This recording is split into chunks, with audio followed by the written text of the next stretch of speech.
Добар ден, почитувани ученици. Добро дојдовте во училницата. Јас сум Весна Јорданова, наставник по биологија од Основното училиште Лазо Ангеловски Скопје. Вие сте дел од часот по биологија, на кој што ќе се обработува наставната единица што е вид, наменета за ученици од 8 оделение. Наставната единица што е вид припаѓа кон наставната тема варијабилност. Ученикот треба да се оспособи да препознава и именува поим за вид и хибрид, да ја воочува разликата која што постои помеѓу видот и хибридот, да прави споредба во размножувањето и давањето на потомство. Наставната единица е на страна 6 и 61 во учебникот по биологија за 8 оделение. За да одговориме на прашањето што е вид, најнапред ќе се навратиме на систематиката. Систематика, или како уште стручно се нарекува таксономија, е гранка на биологијата која што се занимава со класификација, односно именување и подредување на живите организми. Класификација представува подредување на живите организми во групи според слични или заеднички карактеристики. Првиот обид за групирање на организмите го направил Аристотел. Шведскиот научник Карл Лине, познат биолог, ботаничар, дал голем допринос систематиката да се развие како специјална гранка. За да може полесно да се проучуваат и систематизираат, сите видови се именувани. Најголема заслуга за правилното групирање и именување на живите организми има шведскиот научник Карл Лине. Тој ја вовел бинарната номенклатура. Што значи тоа? Тоа значи двојно именување на живите организми. Името на организмот се запишува на латински јазик, а буквите се закосени. На секој вид им дал по 2 имења. Првото име се однесува на родот, а второто име се однесува на видот. Името на родот секогаш се пишува со голема буква, а на видот со мала буква. Пример, разумен човек, односно Homo sapiens. Homo представува род, а додека sapiens го представува видот. Како што гледаме, овдека имаме латинично писмо, а додека буквите се закосени. Родот, гледаме дека првата буква е голема. Homo значи човек, а sapiens разумен. Најмалата систематска категорија е видот. А повисока од неа е родот, потоа следува фамилија, ред, класа, тип и највисоката систематска категорија е наречена царство. Тука ни е дадено подредување на живите организми. Исто така од вид па се до царство. Видот представува најмала група на организми кои имаат исти карактеристики и може да се размножуваат едни со други и да формираат плодно потомство. Двојно именување на видови на животни. Волк или наречен Canis lupus. Canis означува родот, а додека lupus видот. Запазено е правилото што родот започнува со голема прва буква.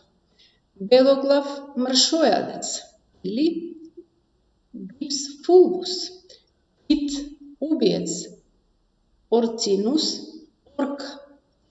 Овца, Ovis aries мечка Ursus ursus. Сите живи организми се размножуваат со цел да го продолжат својот вид. При размножувањето во природата секогаш настанува спарување на единки од ист вид. Потомците кои што настануваат се припадници на истиот вид, кои што припаѓаат и нивните родители. Организмите кои припаѓаат на различни видови најчесто не можат да се спарат помеѓу себе. Но ако два различни вида се ставени во исто опкружување, најчесто тоа се случува во зоолошките градини низ светот, може да се спарат и при тоа да добијат потомци. Бидејќи овие потомци се од два различни вида, тие се наречени хибриди. Хибридите не можат да создадат свое потомство, односно тие се неплодни. Сите сме слушнале за феноменалните хибридни суштества во митологијата, но дали знаете дека хибридните животни навистина постојат во реалниот живот и тие се исто толку импресивни?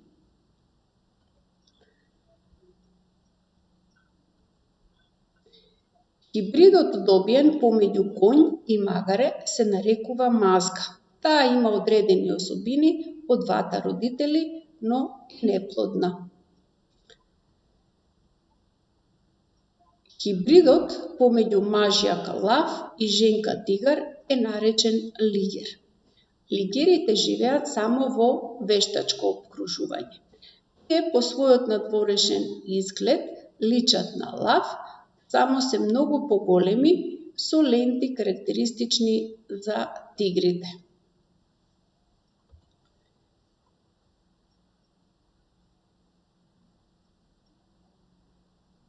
Хибридот помеѓу мажјак лав и женка тигар е наречен лигер. Како што спомнавме претходно, сега одиме со следен вид на хибрид. Тигон е хибрид помеѓу мажјак тигар и женка лав. Гривата која може да ја има машкиот тигон е пократка и помалку забележлива од лавовската грива, е поблиску до типот на машкиот тигар. Леопон е хибрид кој што настанал со спарување помеѓу мажјак леопард и женка лавица. Главата му наликува на лав, додека телото е речиси идентично како на леопардот. Зеброид, зебрул или зенок се хибриди добиени со спарување помеѓу зебра, магаре или коњ. Камата, ја гледаме на сликата, е хибрид добиен со спарување помеѓу машка камила и женска лама. Муле се добива со вкрстување на мажјак магаре, женка коњ или кобила. Мулињата се посигурни во нозете отколку коњите, но не можат да се размножуваат и тие се стерилни. Од сето ова што беше претходно кажано, може да ги извлечеме следните заклучоци. Видот представува најмала група на организми кои што имаат исти карактеристики. Единките добиени од ист вид можат да се оплодуваат и да даваат плодно потомство, а хибридите не создаваат плодно потомство. Почитувани ученици, имате и домашна работа, треба да одговорите на следните прашања. Прво прашање, што е вид? Второ прашање, која е разликата помеѓу вид и хибрид? Трето прашање, кој научник го предложил двојното именување на видовите? И четвртото, поради која причина двата организми од различен вид може да се размножуваат помеѓу себе? Размислете, анализирајте и одговорете на дадените прашања. Благодарам на вниманието и до следно видување. Пријатно!